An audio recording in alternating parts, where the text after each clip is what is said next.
श्री विठ्ठल रुक्मिणी मंदिरातील अन्नछत्रात धोकादायक अस्वच्छता, पांडुरंग तात्या माने फाउंडेशनचा जाहीर निषेध, प्रशासन हलगर्जी। श्री विठ्ठल रुक्मिणी मंदिरात देशभरातून लाखो भाविक दर्शनासाठी आणि प्रसादासाठी येतात। मात्र या भक्तांच्या आरोग्याशी गंभीर खेळ सुरू असल्याचा धक्कादायक प्रकार समोर आला आहे। पांडुरंग तात्या माने फाउंडेशनच्या निरीक्षणात संत तुकाराम महाराज भवन येथे चालणाऱ्या अन्नछत्राची साफसफाई आणि स्वच्छतेची परिस्थिती अतिशय निकृष्ट, धोकादायक आणि नियमबाह्य असल्याचे उघड झाले आहे।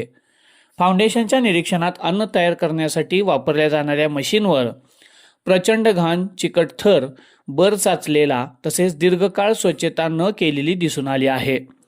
चपाती तयार करणाऱ्या मशीनवर तर इतका बर झाला होता की अशा अवस्थेत अन्न तयार करणे म्हणजे भाविकांच्या आरोग्यावर सरळ आघात करणे आहे। गव्हाचे पीठ खुले ठेवलेले आढळले, त्यात पाल, कीटक, धूळ मिसळण्याची पूर्ण शक्यता जाणवली। खुले मीठही घाणेरडे आणि दूषित अवस्थेत आढळले। पिण्याच्या पाण्याच्या जागी मळ तसेच दुर्गंधी, जणू अन्न सुरक्षेचे सर्व नियमच पायदळी तुडवले गेले आहेत।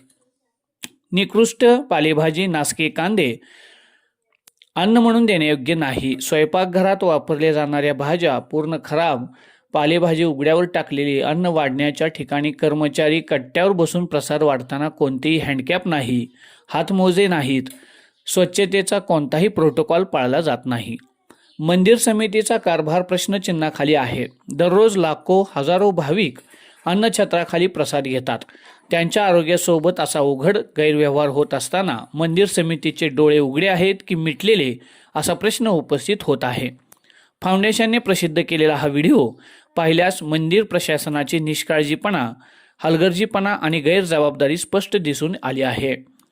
फाउंडेशनचा जाहीर निषेध व प्रशासनाला ठोस मागण्या आहेत की फाउंडेशनने जाहीर निषेध नोंदवताना प्रशासनाला स्पष्ट इशारा दिला आहे की भक्तांच्या आरोग्याशी असा खेळ सहन केला जाणार नाही। प्रांत अधिकाऱ्यांनी तात्काळ यामध्ये हस्तक्षेप करावा। अन्न भेसळ विभागाने तातडीने पंचनामा करून कठोर कारवाई करावी। मंदिर समितीतील जबाबदार अधिकाऱ्यांवर प्रशासकीय कारवाई करावी। विठ्ठल रुक्मिणीचे भक्त देशभरातून भावनेने, श्रद्धेने अन्नछत्रात प्रसाद घेतात। या श्रद्धेचा अनादर करणाऱ्या भोंगळ कारभाराविरोधात पांडुरंग तात्या माने फाउंडेशन आक्रमक भूमिका घेणार असल्याचे स्पष्ट केले आहे। प्रशासन आणि मंदिर समितीने त्वरित जागे न झाल्यास जन आंदोलनाची हाक देण्यात येणार असल्याचेही संकेत देण्यात आले आहेत। नमस्कार, मी निलेश माने, पांडुरंग तात्या माने फाउंडेशन संस्थापक। तुम्ही बघू शकता श्री संत तुकाराम भवन येथे आम्ही अन्नक्षेत्रामध्ये आतमध्ये गेलो असताना आतमध्ये ज्या मशीनमध्ये कणिक तिंबली जाते त्या मशीनचा तुम्ही व्हिडिओ बघू शकता, ती पूर्ण घाण आहे। ज्या मशीनवर चपात्या भाजल्या जातात त्या मशीनवर सुद्धा पूर्ण घाणीचा थर बसलेला आहे। एकाही कर्मचाऱ्याच्या डोक्यावरती ॲफ्रेन नाही, कोणत्याही प्रकारचं हायजेनिक नाही। जे पिण्याचं पाणी आहे ते सुद्धा तुम्ही बघू शकता, पिण्याचं पाणी सुद्धा तिथं पूर्ण घाण आहे, कोणत्याही प्रकारची स्वच्छता नाही। महाराष्ट्राचं आराध्य दैवत म्हणून विठ्ठल रुक्मिणी ह्या मंदिराला एवढी प्रसिद्धी असून लाखोनं निधी येत असताना इथं कोणत्याही प्रकारची स्वच्छता नाही। मी पांडुरंग तात्या माने फाउंडेशनच्या वतीनं मी या प्रकारचा मंदिर समितीचा मी जाहीर निषेध करतो। व ही व्हिडिओ तुम्ही संपूर्ण बघून तुम्ही सुद्धा कमेंटमध्ये नोंदवा की एवढा निधी जातो कुठं। एवढ्या जर तुम्ही भाविकाला जर अशा निकृष्ट पद्धतीने जर अन्न देत असाल तर तुम्ही निधी करता काय। निकृष्ट पद्धतीचे जी पालेभाजी आहेत उघड्यावर ठेवले गेलेत, ज्या पिठाचं तुम्ही कणिक केलं ती पीठ सुद्धा उघड्यावरती आहे।